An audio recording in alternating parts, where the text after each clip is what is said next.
की मी वर जातानाच माझं ब्लड प्रेशर लो झालं होतं आणि डायबिटीस 350च्या वर गेलं आणि त्याच्यामुळे थोडी चक्कर आली होती. आता मी परत ठीक आहे. त्या संदर्भात काय सांगाल? कृषी प्रदर्शन तिसऱ्यांदा होत आहे, चांगली गोष्ट आहे.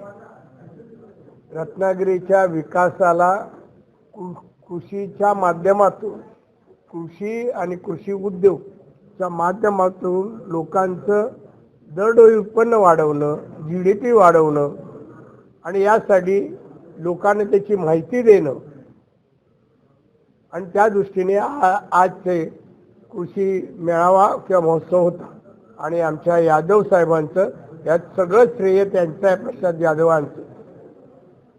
कोकणाचा दृष्टिकोन असं महोत्सव जे आहे ते कोकणामध्ये वारंवार होणं गरजेचं आहे. आपली सूचना मान्य करू आणि वारंवार घेऊ.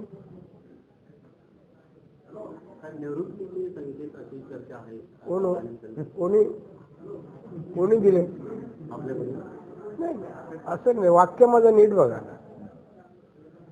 माझं वाक्य असं जे चाललं, जर मी रिझल्ट लोकांना देऊ शकलो नाही तर माझ्या ह्या पदांचा उपयोग काय, मग मी विचार करेन, असं वाक्य. निवृत्त होतो असं नाही. जर माझ्या पदाचा उपयोग जनमानसाला होत नसेल आणि होऊ देत नसतील तर पूर्ण विराम.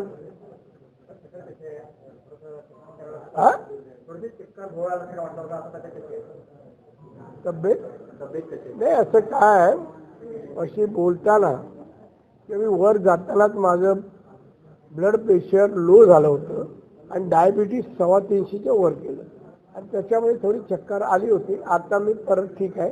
आता परत एका शाळेत चाललं. येतात तर फॉलो मी.